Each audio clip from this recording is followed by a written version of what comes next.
Ok. Donc on va continuer sur l'assistance utilisateur qu'on avait commencé hier, du coup. Donc on reprendra des exercices et des tickets, on prendra la suite, et on en fera quelques autres après. Là, comme je vous l'ai dit, je vais rajouter un élément qui est important, c'est les éléments de prise en main à distance des ordinateurs. Parce que des fois, effectivement, en fonction du problème, il n'y a pas forcément besoin de se déplacer physiquement pour pouvoir régler le problème.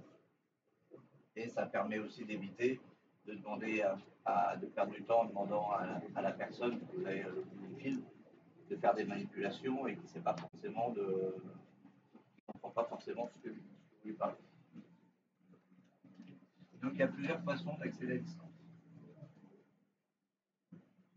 Qui ont chacun des avantages inconvénients. La première, c'est le bureau à distance.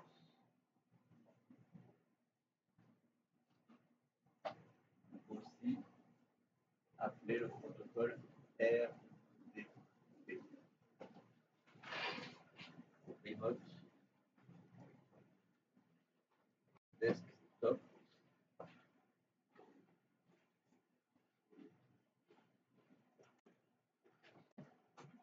Protocole. Donc, est-ce que quelqu'un est capable de me rappeler le port qui correspond à ce protocole? Le port par défaut.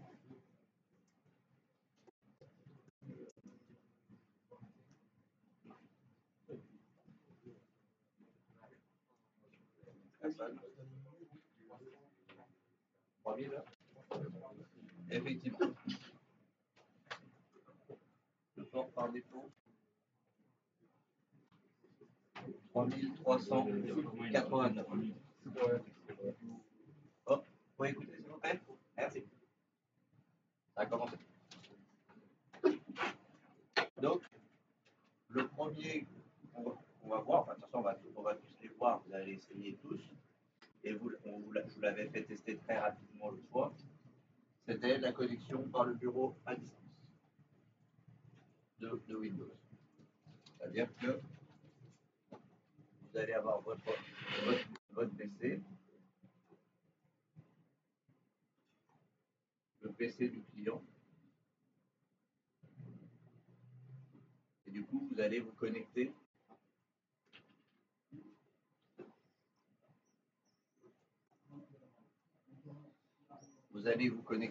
quand vous êtes sur le même réseau sur le PC du client. Et donc là, du coup, vous pourrez faire toutes les manipulations que vous voudrez.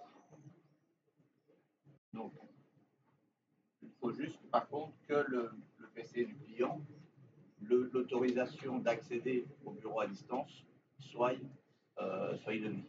Parce que par défaut, quand vous installez le système, l'accès au RDP n'est pas activé. Non, par contre, il faut juste que quand vous avez fait l'installation des machines, vous ayez activé le RDP et que le pare-feu, vous ayez ouvert du coup le port 3389 en UDP et TCP. Pour ouvrir le port sur les deux protocoles de transport. Ça c'est l'UDP ou le TCP.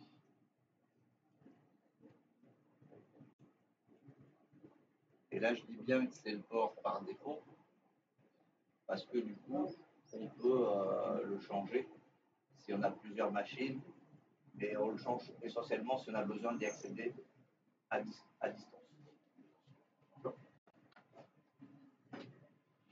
Et surtout si on a besoin d'y accéder à distance, on peut avoir besoin de le changer. Et encore, on verra que ce n'est pas forcément même nécessaire de le changer, même pour de l'accès à distance, à partir d'un autre réseau. le port utilisé.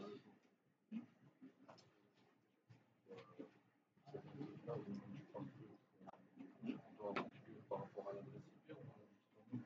faut ouvrir le port. Ouais. En entrée.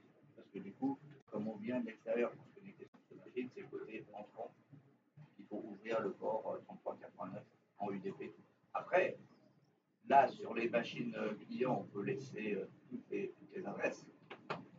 Par contre, si on doit accéder au bureau à distance d'un serveur, là, du coup, dans le pare-feu, on peut dire qu'il n'y a qu'une seule adresse IP externe qui peut se connecter en RDP au serveur pour augmenter la sécurité. Ça dépend après comment vous gérez, comment ça a été déterminé la gestion du serveur. Si c'est fait par le bureau à distance, si c'est fait par le SSH ou d'autres façons. Donc, son avantage, c'est qu'il est assez léger à mettre en place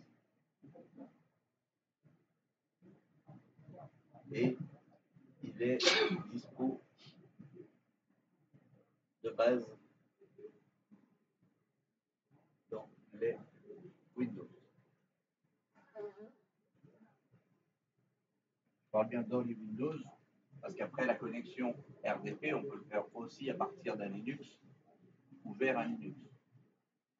Mais c'est juste que du côté du Linux, il faut rajouter des programmes parce que ce n'est pas forcément compris d'origine dans le Linux.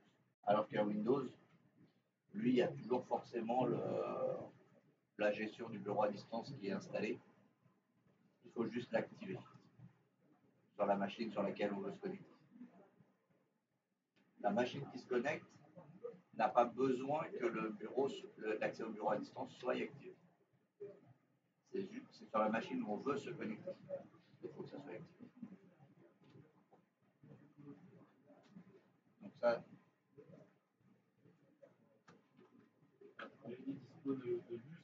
De base.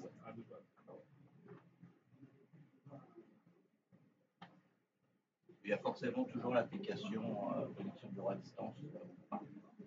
Il y a toujours l'option pour activer la connexion bureau à distance.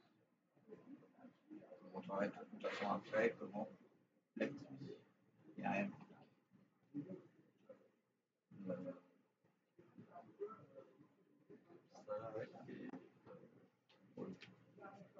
C'est surtout ça les avantages.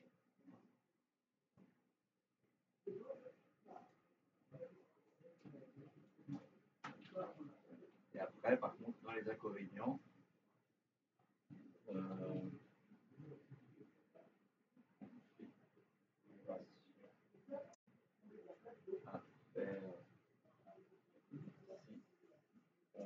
est sur un autre réseau.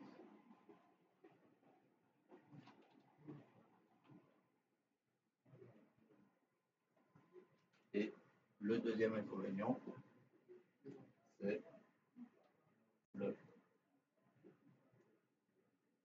client ne voit pas l'écran.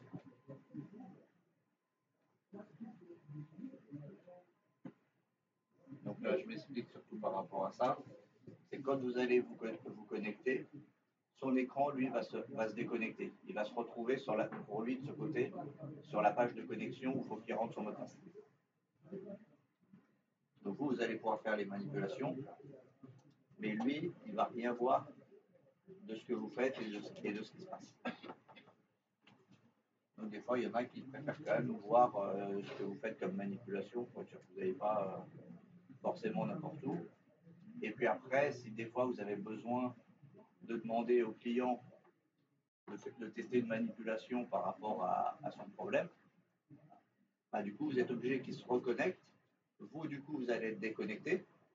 Donc, vous n'allez pas voir la manipulation qu'il fait pour voir si c'est un problème de manipulation ou si les manipulations que vous avez faites ont résolu le problème.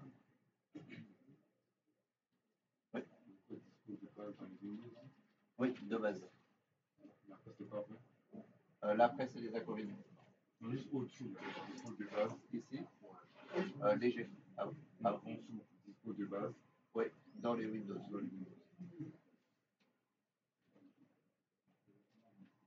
Et donc, du coup, c'est quand même problématique que vous ne puissiez pas voir éventuellement les manipulations que fait la personne pour essayer de voir si le problème vient d'une manipulation ou pas. Parce que des fois, ça se trouve, le problème qu'il y a, ce n'est pas forcément un problème de configuration, ça peut être aussi un problème d'utilisation. La personne n'utilise pas de la bonne manière ce qu'il veut utiliser et tout. Et donc, du coup, vous pouvez moins le voir avec ce système. Souvent, il est quand même plutôt utilisé, en fait, ce système-là, pour accéder à des machines à distance, mais des machines de travail.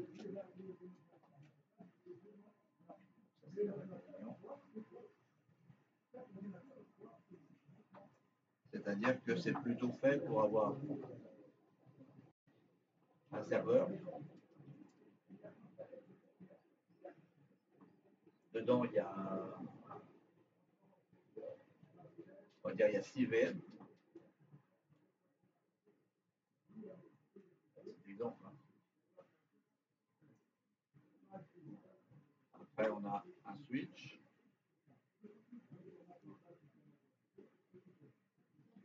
Et là, on a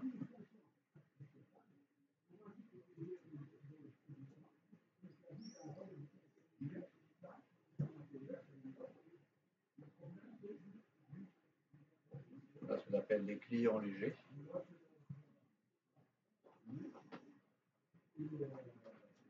Les clients légers, c'est des tout petits ordinateurs qui n'ont quasiment pas de puissance, qui n'ont même pas vraiment de Windows dessus, mais qui vont pouvoir en fait se connecter, sont spécialisés pour se connecter à des machines VM à distance. Donc en fait, lui, il va accéder à la VM pour travailler.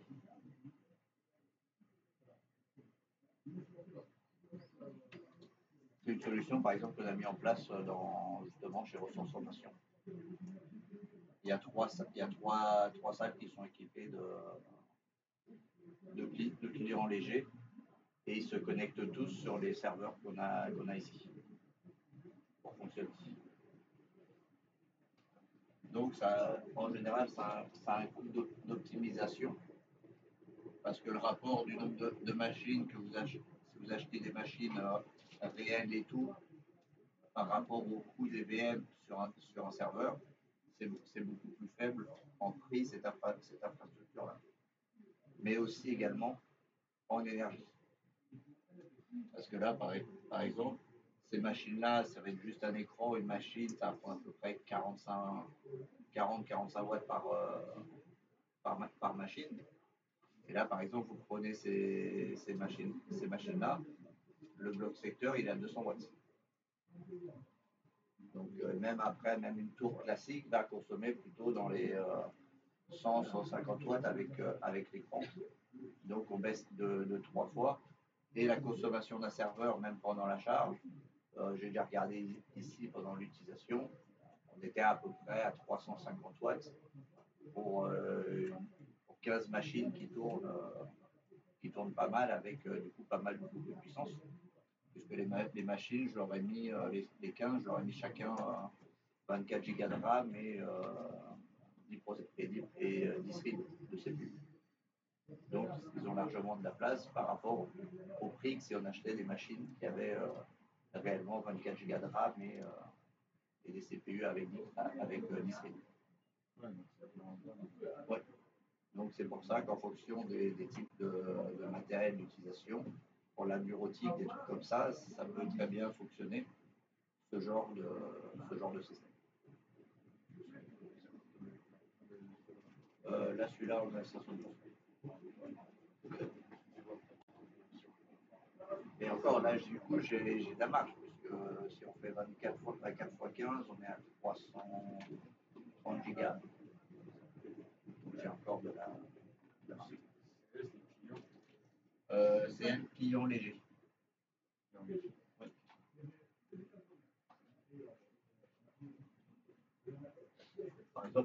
client léger, ça peut être par exemple un Raspberry ou ce qu'on appelle un barebone, c'est-à-dire un tout petit ordinateur qui a juste Windows et pas forcément beaucoup de puissance pour se connecter à ça.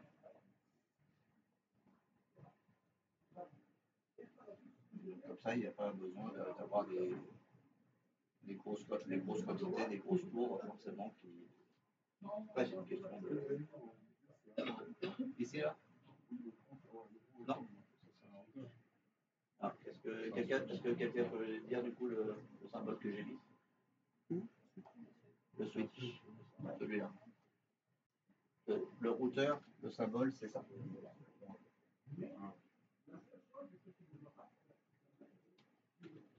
Ça, normalement, vous devez d'ici la fin, vous devez retenir ces symboles-là. Parce que c'est les symboles qui sont utilisés partout. Même, ouais, déjà dans Packet Tracer, mais même dans les autres logiciels ou dans les autres schémas que vous pouvez trouver, c'est toujours repéré comme ça. Après, je n'ai pas eu le cas, mais potentiellement, vous pouvez aussi avoir le jury qui vous donne un plan avec par exemple marqué routeur et là marqué switch. Donc là, normalement, vous êtes censé dire attention, là c'est bien sur le plan, il y a des éléments qui collent pas. Vous êtes censé relever le truc, et après ils vont vous dire ah oui, effectivement, il y a eu un problème, ou effectivement, c'était un piège qui était tendu pour voir si vous analysez bien les choses. Oui.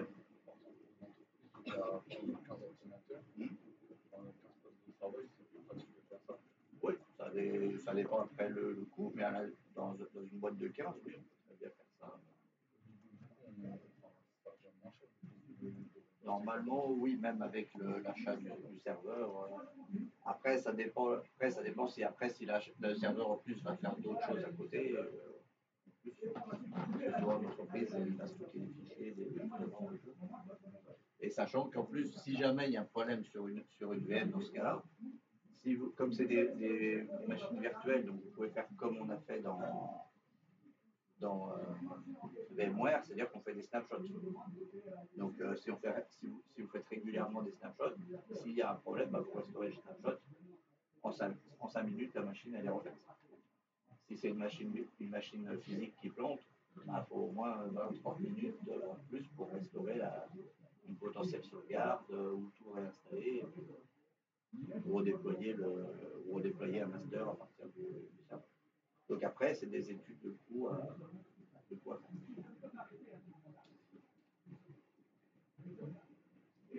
Donc voilà, ça c'est la première façon d'accès à un ordinateur. Donc là, il est plutôt utilisé pour ce genre de configuration, mais on peut s'en servir éventuellement en local pour utiliser. Mais souvent, ce n'est pas la méthode qui va être la plus utilisée en entreprise. Celle qui va être utilisée plus, ça va être la méthode VLC.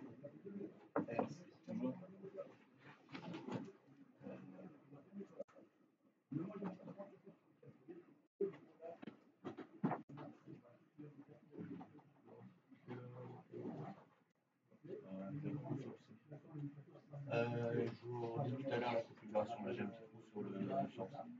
Avant c'est Virtual Network, donc lui, on va avoir notre PC, et là on va avoir d'un côté le VNC, viewer ou client. En fonction du programme de VNC que vous utilisez, c'est appelé viewer ou client, ça dépend. C'est pour contrôle. Hein, peut-être. Je confirme ça. Là, j'ai un petit. Donc là, on a le PC du client sur lequel on va se connecter. Et lui, il faut qu'il ait installé dessus VNC.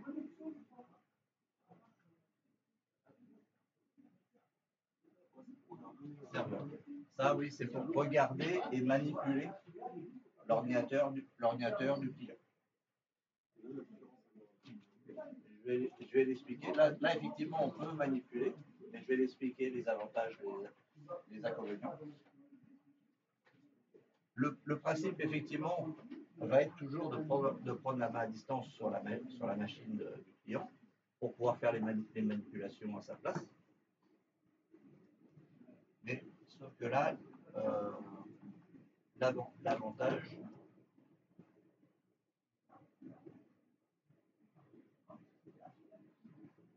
le principal, c'est le client voit les manipulations.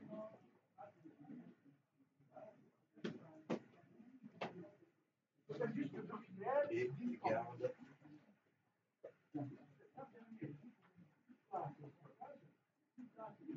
toujours la main au besoin.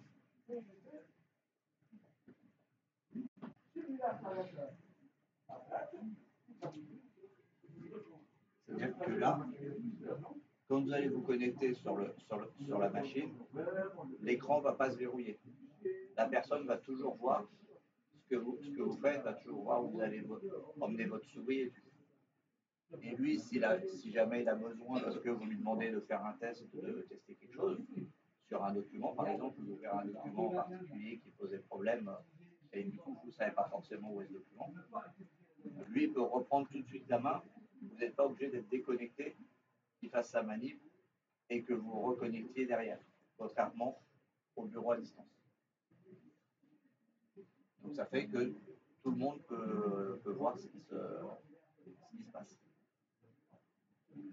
C'est pour ça que c'est lui qui est plutôt utilisé dans les entreprises pour contrôler et réparer à distance les machines, plutôt que le bureau à distance.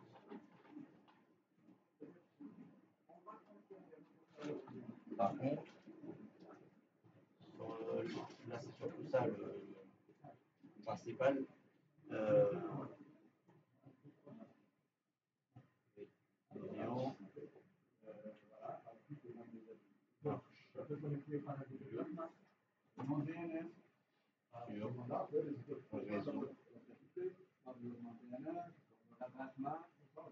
Local. Je dis ça, en fait, c'est par rapport au mode de fonctionnement entre les deux. Parce que le bureau à distance, via le RDB, va streamer. C'est-à-dire qu'il va envoyer un flux continu, comme une vidéo, de l'écran du client. Alors qu'en réalité, le VNC, vous avez la pression qui vous envoie un flux permanent de l'écran comme une vidéo, mais en réalité, le VNC, c'est un enchaînement de screenshots au format JPEG, en réalité, qui est envoyé. Donc ça fait que c'est beaucoup plus lourd, ça peut être moins fluide. C'est pour ça que, en général, c'est beaucoup plus utilisé quand on est sur le même réseau que la machine en question. On peut l'utiliser, c'est ce qu'on verra un peu plus tard, on peut aussi l'utiliser réseau extérieur, mais dans ces cas-là, il y a config.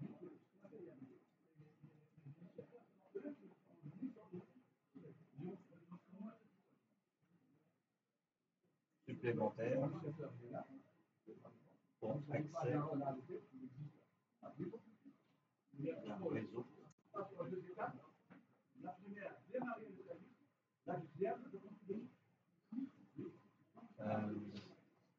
Lui, normalement, le port de base, c'est 5900. Donc là, si pareil, on veut y accéder de l'extérieur, ça risque d'être moins fluide parce que justement, s'il y a de la distance, s'il y a du lag, si la connexion n'est pas forcément la plus stable ou la plus rapide, on va avoir la latence et ça va être moins fluide parce que c'est des screenshots, donc il faut le temps que les screenshots arrivent et soient décodés par le et soit décodé du coup par l'ordinateur. Oui. On a la mémoire du coup sur le Non, parce qu'en fait les screenshots ils les retirent au fur et à mesure. Ils sont pas accumulés. Mais dans la réalité, c'est pas un flux continu vidéo comme l'autre. Bon, après, on peut régler la qualité des screenshots qui sont envoyés automatiquement. Mais du coup, plus vous mettez une qualité basse, plus du coup l'affichage que vous allez avoir va être flou ou va pas être forcément terrible à lire. Mais c'est faisable. Il y a marqué la dernière fois configuration supplémentaire pour un accès d'un réseau Oui, supplémentaire. c'est ça. Pour accéder d'un réseau externe.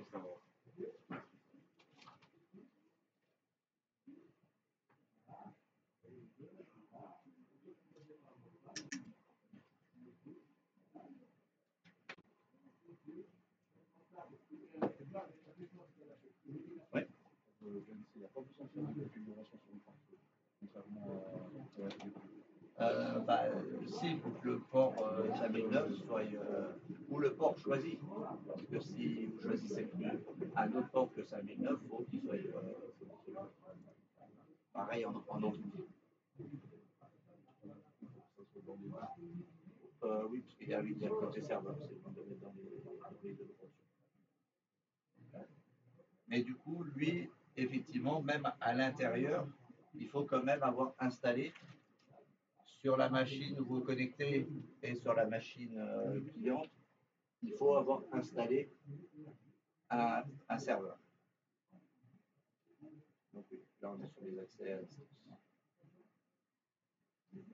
Mais par contre, l'avantage en général les programmes de VNC sont faits pour justement être déployés.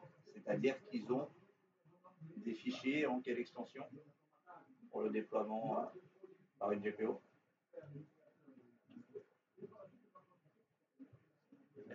Hein? C'est ça. Oui, l'extension. Oui, parce que sinon, si c'est des fichiers exe, ça marche pas. Mais du coup, comme hein, oui, il fonctionne. Et en général, de toute façon, les VNC, ils savent que c'est développé justement pour les entreprises. Donc, ils ont toujours des versions MSI de disponibles justement pour pouvoir les installer par une GPO. Oui, mais on ne l'avait pas fait avec le VNC, mais c'est le même principe. Donc, c'est vrai que si vous avez un serveur central et que votre réseau est sous un domaine, le déploiement de la mise en place du VNC est assez rapide normalement quand même. Ou dans l'idéal, si vous avez fait une ISO personnalisée de Windows, là vous pouvez avoir déjà le VNC installé.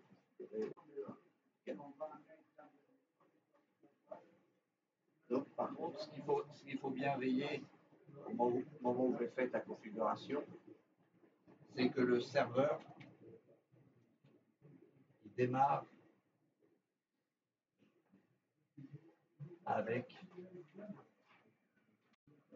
Windows. Parce que c'est bien d'avoir, si vous mettez le VNC serveur, c'est bien, mais si vous ne mettez pas qu'il démarre en même temps que Windows, quand vous allez vouloir vous connecter sur lequel celui-là marche mieux sur réseau local. Non, ça c'était le en dessous.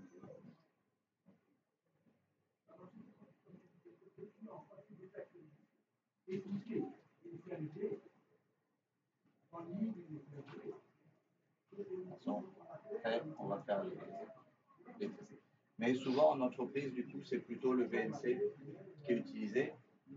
Et en plus, son avantage, c'est que plusieurs personnes peuvent se connecter simultanément au VNC. Par exemple, si jamais en stage, on vous demande de vous connecter à un ordinateur d'un client pour une manipulation, votre tuteur ou un autre responsable qu'on vous a mis pour le stage peut se connecter en même temps que vous par le VNC et va du coup voir toutes les manipulations que vous faites. Et va potentiellement pouvoir reprendre la main si jamais les manipulations que vous commencez à faire n'étaient pas les bonnes. Donc on va refaire de toute façon un essai comme ça de tout à l'heure d'avoir le BNC et plusieurs personnes qui se connectent dessus pour montrer. Donc c'est pour ça que souvent c'est lui qui utilise le plus en entreprise.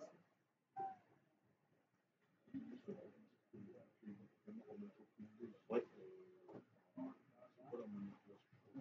En fait, normalement, il y a une case directement dans le programme qui dit de démarrer avec le système. Mais il faut bien vérifier que cette case-là soit cochée. Après, il y a d'autres façons. Je vous montrerai aussi en même temps où placer des raccourcis pour que des choses se lancent au démarrage. Même s'ils ne sont pas prévus pour se lancer au démarrage. Oui. Comme ici, là aussi c'est pareil, il faut faire une configuration supplémentaire si on veut y accéder de l'extérieur. Mais par contre, lui, même si on est à partir d'un réseau extérieur, si la connexion n'est pas trop mauvaise, la qualité restera bonne sur le RDP. C'est pour ça que souvent c'est utilisé pour les machines extérieures. Par exemple, je ne sais plus exactement, mais je ne sais pas si vous avez déjà entendu parler des ordinateurs Shadow. Ça parle à ça. Justement, je pense que les ordinateurs Shadow doivent utiliser le protocole RDP pour se connecter. Parce qu'en fait, ils vous donnent un petit boîtier, et c'est ce boîtier qui vous sert à vous connecter à votre machine qui est hébergée sur leur serveur. Donc je pense qu'ils doivent utiliser le RDP pour faire ça. Avec le VNC, à mon avis. Oui. Oui. Oui, mais je suis au tableau.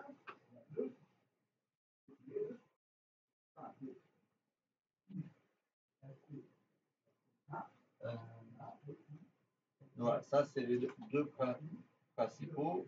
Et le troisième, c'est par exemple, c'est suivant. On va faire.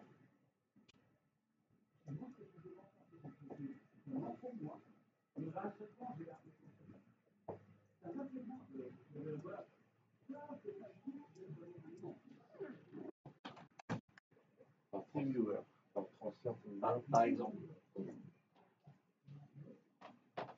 Parce qu'il y en a d'autres, mais c'est vrai que c'est celui que, quand j'utilise comme ça, c'est celui que j'utilise en premier et qui fonctionne bien.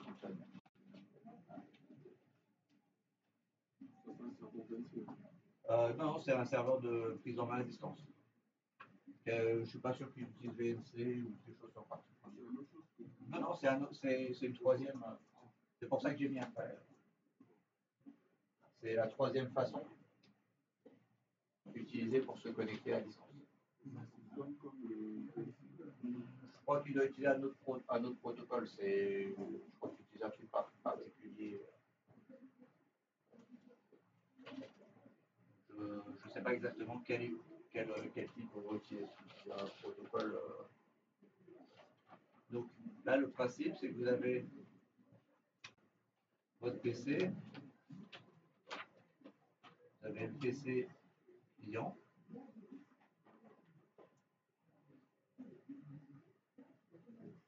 Là, il y a Internet.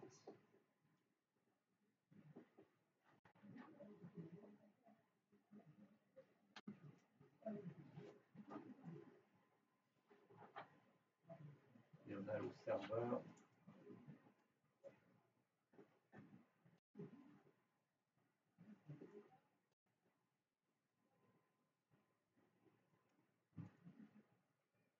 TeamViewer. En fait, du coup, votre PC va aller sur le serveur de TeamViewer. Et c'est le serveur TeamViewer qui va mettre en relation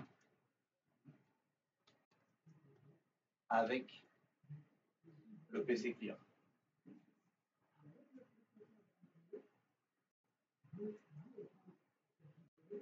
où là, vous ne vous connectez pas directement au serveur client, vous passez par un relais entre les deux.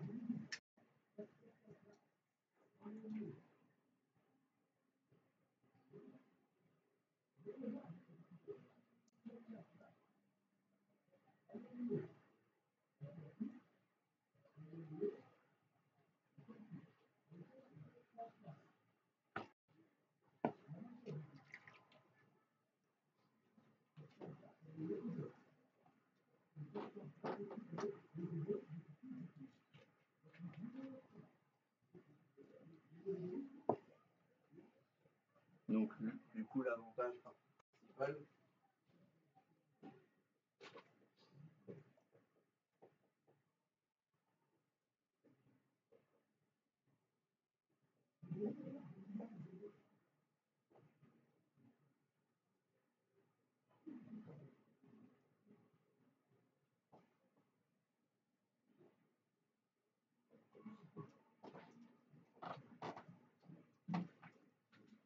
c'est accessible de n'importe quel réseau du moment que c'est connecté à Internet.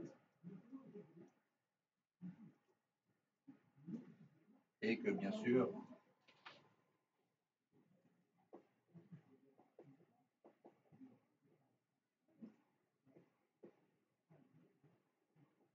les TeamViewer au moins support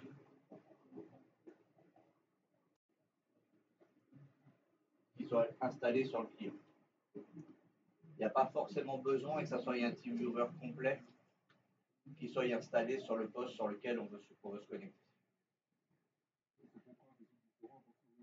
Oui, c'est du coup, c'est le meilleur alors. Hein, il est mieux. Mais il a une configuration, c'est plus simple, c'est sûr. Il y a juste d'avoir besoin au moins d'un complet sur le poste où on se connecte et le support sur le poste où on veut se connecter. Donc effectivement, c'est plus simple.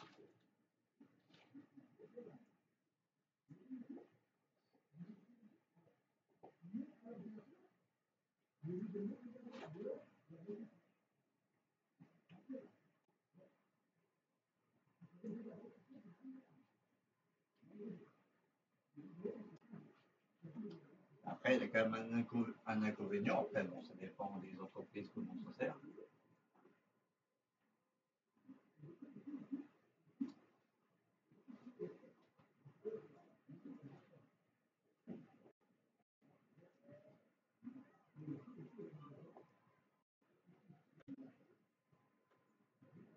C'est qu'il est payant.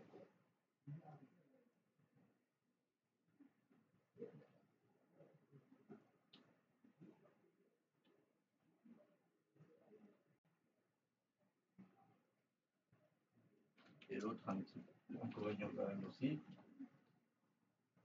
il dépend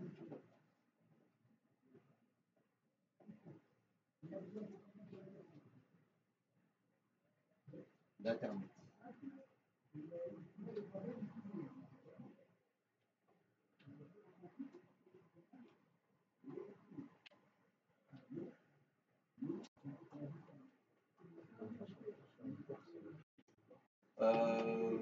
Lui, je crois pas qu'il ait un port particulier. Enfin, s'il doit en avoir un, mais en fait, il ouvre automatiquement le pare-feu quand on fait l'installation. Donc, on doit pouvoir le retrouver en cherchant un petit peu. Mais du coup, là, j'ai pas de port en particulier parce que c'est lui qui le met automatiquement quand il l'installe. Non, c'est lui qui va s'occuper de mettre en place les exceptions automatiques. Comme il y a pas mal d'autres programmes qui font des arrangements automatiques avec le pare-feu quand on les installe. C'est pour ça que souvent, ils demandent les droits d'administration, parce qu'ils vont des fois échanger, ils vont installer des logiciels, et souvent, des fois, ils vont changer aussi d'autres paramètres. Donc, c'est pour ça qu'ils ont besoin des avantages administratifs. Là aussi, le client, il peut voir. Oui, comme le VNC, effectivement, la personne qui est de l'autre côté, le client, voit les manipulations que vous faites et il garde toujours la main sur sa souris au besoin.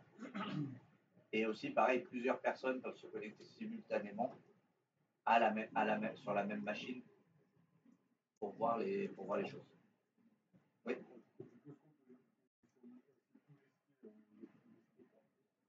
Non, parce que normalement, non, parce que les connexions, elles sont sécurisées normalement entre le serveur, elles sont sécurisées quand même. Donc, non, normalement, il n'y a pas de. Ouais. Un réseau extérieur, c'est. Non, leurs connexions sont.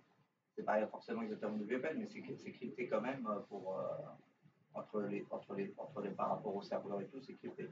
Donc, non, non, celui-là, il est fiable.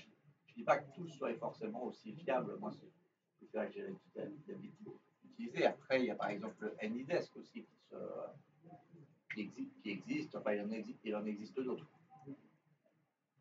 Mais les inconvénients, c'est que de toute façon, en général, ces solutions-là sont payantes dans le cadre d'une entreprise.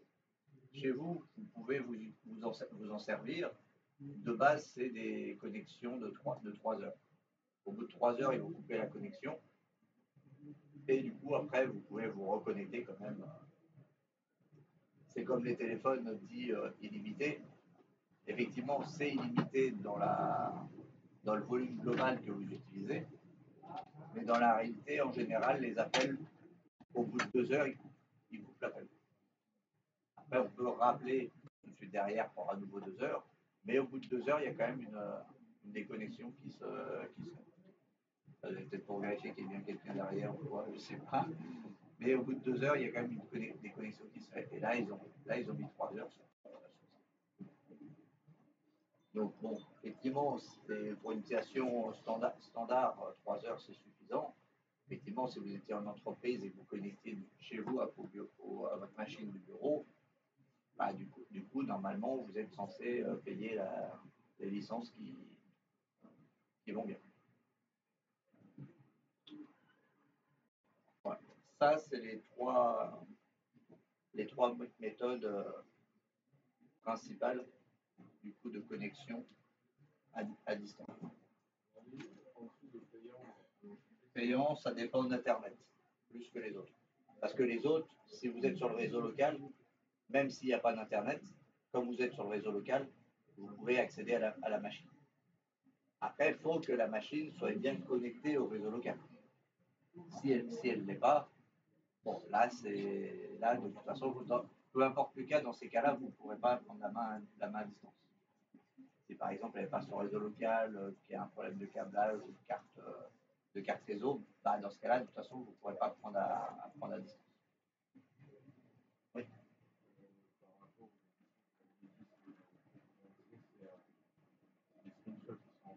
C'est ça. Là, je crois que c'est plus du streaming. Donc c'est fluide. Donc la connexion est fluide. Tant que votre connexion est bon, normalement c'est fluide. Alors que ici, effectivement, à distance, ça risque d'être moins fluide le temps que ça traverse Internet et tout, surtout si tu es loin éventuellement du réseau d'origine. Parce que du coup, il y a du ping qui vient s'entremêler. Donc après, je ne dis pas que des fois sur le petit joueur, il ne peut pas y avoir un ping élevé en fonction des situations, d'encombrement du réseau. Si jamais ils ont des problèmes de serveur aussi, hein, ça arrive, c'est faible, hein, mais donc en général, c'est pas que tu n'y arriveras pas à y accéder, c'est juste que du coup, ils vont déplacer sur un serveur qui peut être plus loin, donc du coup, tu peux avoir un peu plus de latence pour y accéder. Mais du coup, oui, lui, son inconvénient en plus d'être payant, c'est que il est du coup plus dépendant d'Internet il est plus dépendant d'Internet que les autres. Parce que souvent, c'est utilisé en réseau local.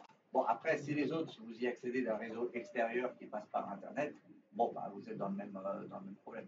Si c'est le réseau intérieur qui a plus, ou la machine qui a plus Internet, bah, vous ne pourrez pas y accéder du réseau extérieur, sauf à être sur un VPN.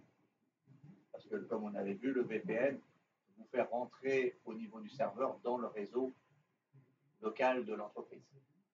Donc, dans ces cas-là, vous pouvez accéder au réseau local.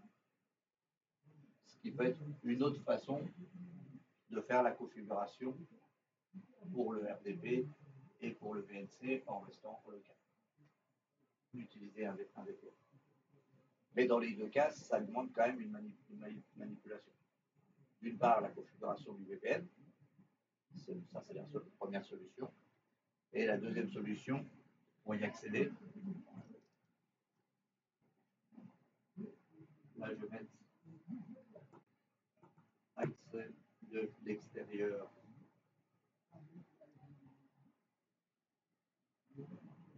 au RDP.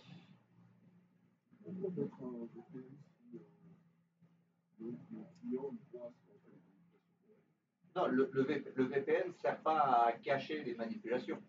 Ça sert à cacher tes données sur Internet. Ça crypte les données sur Internet, donc ça évite que quelqu'un puisse récupérer tes données au passage. Ça ne camoufle pas ce que l'affichage que tu fais. Et donc, du coup, il y a deux possibilités principales. C'est soit effectivement d'utiliser un VPN qui va vous mettre sur le réseau local.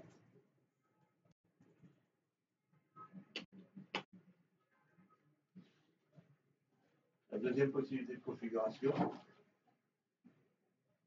que je vous ai parlé et qu'on n'a pas encore vu, c'est le NAT. Network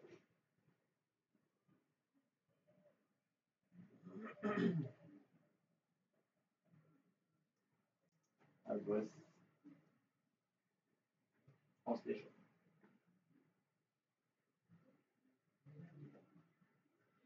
C'est ce que fait en fait automatiquement VMware quand vous prenez le réseau NAT.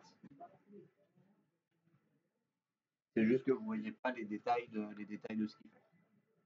Mais par contre, quand on fera le NAT, on le verra plus précisément. Parce que ça, c'est quand même un truc qui est très pratique à connaître et à savoir utiliser, même pour vous. Pour justement, si vous stockez des données chez vous et pour pouvoir y accéder de n'importe où, ça passera forcément par le NAT. Oui, oui. Non, mais enfin, je parle même du NAT entre le réseau extérieur et la machine qui est chez toi sur ton réseau principal. Pas forcément une machine en NAT. Hein? Le NAS, c'est Network Attached Storage. Ça, c'est du stockage attaché au réseau. C'est-à-dire que là, il y a le switch, il y a des PC. Ici, du coup, il y a le NAS. Et en fait, du coup, les PC peuvent accéder aux données qui sont stockées sur le NAS. C'est un disque dur externe, en fait, qui est branché sur le réseau. C'est ça, c'est pour ça que on dit Network Attached Storage. Stockage attaché au réseau. Hein? J'ai pas entendu. Oui. Après, Free, oui, enfin, ça dépend de la box. Moi, j'ai un box qui est marqué sur le carton serveur. Ah, c'est la Delta Server. Elle est un peu en triangulaire, blanche. Non, Ah, oui, après, il parle de serveur. Mais normalement, non, ils n'ont pas directement de NAS normalement vendu avec. Ils ont des box où on peut brancher des disques durs dessus. Et donc, ils vont permettre de les faire passer en tant que NAS. Donc, c'est peut-être sur ce boîtier-là que tu peux brancher un disque dur externe, par exemple, que tu vas pouvoir voir de l'extérieur. Ou alors, il y a un petit disque dur à l'intérieur de ce boîtier-là où tu peux stocker des données. Ça, oui, effectivement, ils l'ont. Mais après, ça dépend des modèles de box. Parce que ça, c'est le modèle standard où effectivement, il y a le petit disque dur. Effectivement, si tu vas dans le réseau de Windows, tu vas voir une connexion à la Freebox, à Freebox Server, et tu vas pouvoir voir les fichiers que tu as stockés dedans. Et si tu fais un accès vers l'extérieur, depuis l'extérieur, tu vas pouvoir accéder depuis l'extérieur à ces fichiers. Donc oui, c'est en quelque sorte un NAS. C'est pas purement un NAS comme on l'entend, mais il y a une fonction effectivement un peu de NAS. Après, je sais que par exemple la Freebox que j'ai, c'est la Freebox Delta Server. Même si je ne l'ai pas fait, à l'intérieur de la box, je peux mettre un disque dur directement dans la box pour faire NAS, justement, avec potentiellement une grosse capacité de stockage. Et je ne l'ai pas spécialement mis en place, mais ça dépend du modèle de box. Mais oui, je vois ce que tu veux dire. Effectivement, ils ont une espèce de micro-NAS qu'on peut utiliser potentiellement, effectivement, avec cette partie-là. Voilà, ça c'est le NAS. Et donc justement, avec le NAS, par exemple, là on a notre routeur.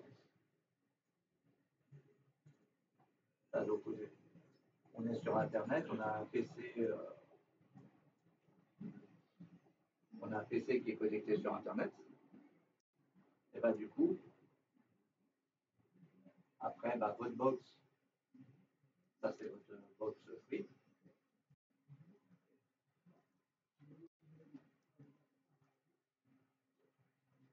Et bah, du coup, vous allez pouvoir accéder aux données du NAS si vous avez mis en place le NAS. Et donc dans ces cas-là, vous pourrez y accéder de n'importe où.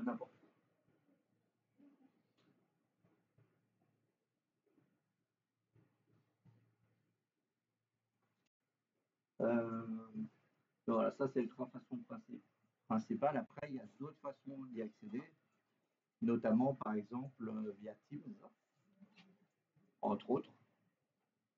Teams, donc du coup, qui permet dans une entreprise de faire de l'échange vidéo ou par message à l'intérieur d'une entreprise en général, mais qui peuvent être connectés aussi par Internet. Il y a une option dans Teams pour pouvoir partager son écran et donner le contrôle de l'écran à une autre personne. Et donc la personne continue à voir son écran et vous prenez la main sur sa machine. C'est pas forcément le plus utilisé parce que déjà il faut être connecté, qu'il y ait un réseau Teams et tout. Et des fois, c'est pas forcément le plus fluide, mais ça peut quand même dépanner quand vous êtes déjà en contact avec la personne sur Teams. Plutôt que d'utiliser un autre logiciel supplémentaire, au moins vous restez sur le même outil et vous pouvez continuer du coup à utiliser et à rester avec la fenêtre de discussion ou la vidéo que vous avez.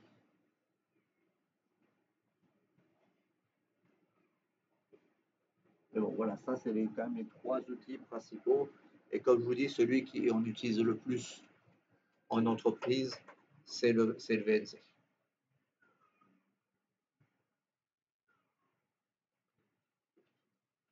Oui.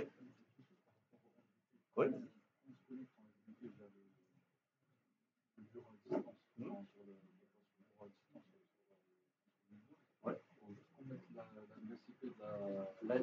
L'adresse IP, si vous êtes à l'intérieur d'un réseau et vous avez l'adresse IP, vous n'avez pas forcément besoin de préciser le port. Si par contre vous êtes sur un autre réseau, que même en réseau interne, vous avez changé le port de la machine, là il faudra préciser le port. Il faudra mettre 2 points et le nom du port. Mais normalement, par défaut, si vous mettez juste l'adresse IP, ça suffit pour se connecter.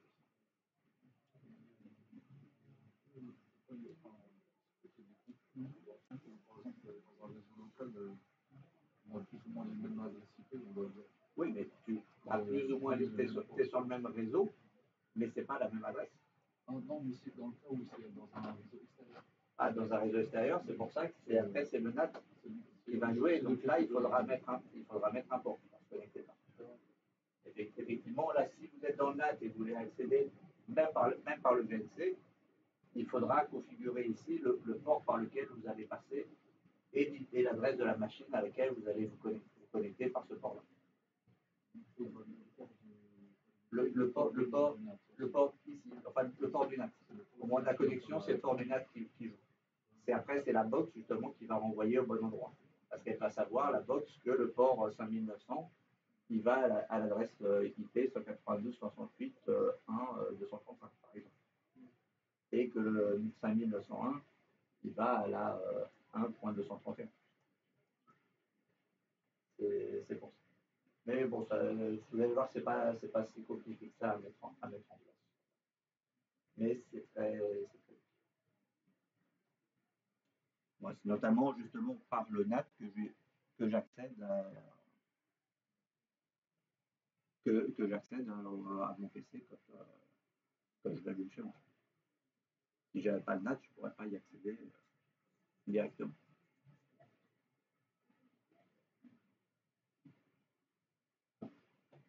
Du coup, des questions encore un peu par rapport à ces différentes façons, ou si vous avez une remarque particulière ou quoi.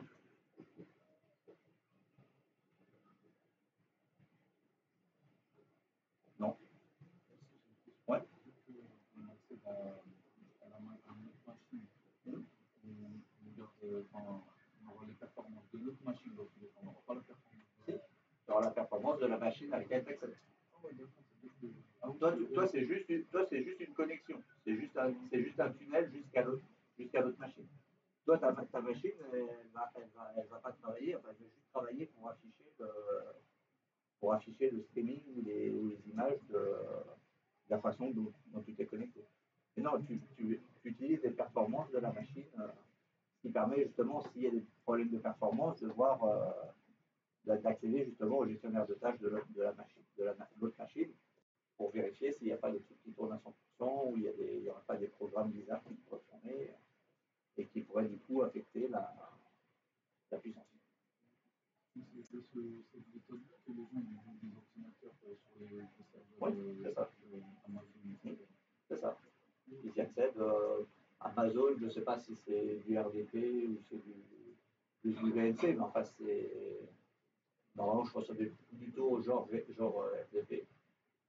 Mais oui, les serveurs sur Internet quand on veut y accéder, ou si c'est des serveurs de stockage, de serveurs web et tout, ça va être plutôt des fois un accès directement par SSH.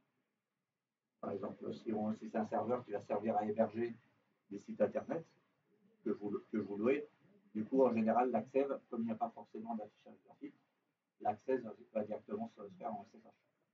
Puisque vous êtes en général, vous êtes sur du Linux. Donc, Linux, il n'y a pas forcément d'affichage graphique. Donc, du coup, en général, c'est le SSH qui est utilisé pour se connecter. SSH et FTP.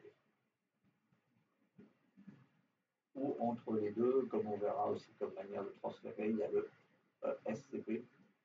En fait, c'est du transfert de fichiers par le SSH.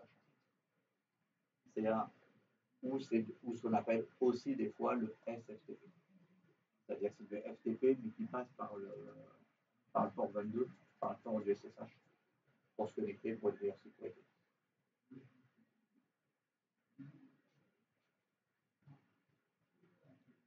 Et donc, non, là, effectivement, quand vous vous connectez, du coup, vous avez la puissance de la machine à laquelle vous connectez. C'est pour ça qu'on utilise des clients légers qui n'ont quasiment pas de puissance pour pouvoir se connecter dessus.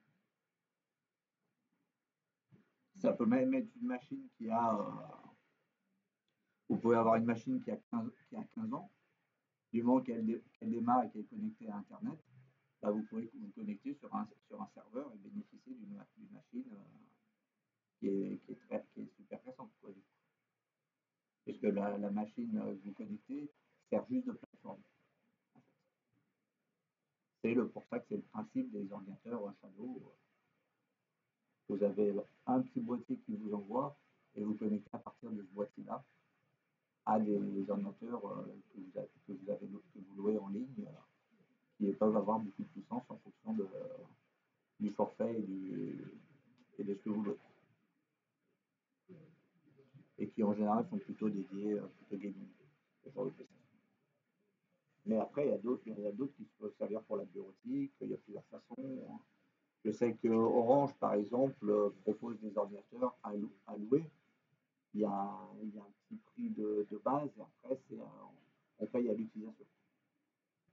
On paye à la minute ou à l'heure d'utilisation. Donc, c'est une autre façon, si on a besoin temporairement vraiment d'un truc beaucoup plus puissant, eh ben, on peut le payer temporairement pour faire le temps de faire son calcul puissant et après, on stoppe. Et du coup, ça ne nous coûte pas plus. Microsoft aussi le fait. Hein. Il fait, par exemple, avec ce qu'on appelle Azure, Microsoft Azure. C'est un réseau de serveurs de Microsoft où on peut louer des machines virtuelles dessus, soit permanentes, soit à l'utilisation. Donc après, il faut regarder les coûts d'utilisation. Parce qu'après, si c'est vraiment que ponctuel, ça peut valoir le coup. Si par contre vous voyez que dans votre activité, des fois ça va commencer à avoir besoin d'utiliser vraiment souvent une machine comme ça, une machine beaucoup plus puissante, dans ces cas-là, peut-être qu'il va falloir mieux en acheter une directement pour l'avoir dans ces locaux. Après, ça, c'est des choses aussi que potentiellement, sur des petits trucs, vous pouvez être amené à faire des comparaisons. Mais c'est pas votre rôle principal. Mais si vous êtes sur une structure qui n'est pas très grosse, qui n'a pas forcément d'administrateur système ou quoi pour faire les trucs, vous devez pouvoir faire une comparaison de coûts entre le coût à l'heure de la machine louée sur Internet et le coût d'amortissement d'une machine similaire achetée pour stocker dans vos locaux, en fonction du développement de l'activité. Bon, après, effectivement, c'est le genre d'opération, vous pouvez vous faire aider de toute façon par les comptables, ou les comptables de l'entreprise qui ont l'habitude de calculer ce genre de choses. Mais eux, ils ne connaissent pas la technique, donc du coup, il faut que vous leur apportiez les éléments quand même de comparaison. Même si après, ce n'est pas vous qui faites le calcul au final et que vous leur donnez des éléments pour faire le tableau comparatif avec eux, il faut quand même que vous leur apportiez un peu quelques billes de finance en disant tant d'heures de telle machine, c'est ça, et le prix à acheter de la machine, c'est tant. Et eux, après, ils vont vous sortir un petit tableau qui va vous dire à quel moment ça amortit. Et à partir de ce tableau, vous allez pouvoir potentiellement présenter du coup au patron ou au responsable des achats le résultat de ce tableau pour dire voilà, effectivement, si on achète la machine en 2 ans, elle est rentabilisée par rapport à si on continue à utiliser sur Internet, par exemple, ou X temps en fonction du tableau qui est sorti par les financiers. Donc ça peut faire partie de choses que vous pouvez avoir à défendre en entreprise. Mais effectivement, vous pouvez vous faire aider par les comptables de l'entreprise, parce que c'est pas comptable, vous ne connaissez pas forcément les règles d'amortissement et tout, les taux d'amortissement en fonction de chaque matériel qui peut être différent. Donc, mais ça peut être le genre de projet, puisque effectivement, comme technicien supérieur, c'est vous qui allez présenter les projets dans l'entreprise. S'il n'y a pas de gestionnaire d'infrastructure ou d'AIS, c'est vous qui allez quand même défendre un minimum votre projet. Si vous pensez qu'il faut changer des suites ou des matériels, c'est à vous de développer votre projet, de vendre pour essayer d'avoir le matériel que vous voulez. Ça, c'est plutôt vous qui allez le faire, c'est pas le technicien de base que vous pourriez avoir sous vos ordres qui va le faire. Ça peut rentrer dans vos attributions. sans être le maximum de votre attribution, bien sûr, mais ça fait partie de défendre un projet. Ça fait partie du boulot. Ok, 10h30, on va faire la pause. Pause un quart d'heure, je rappelle. Merci.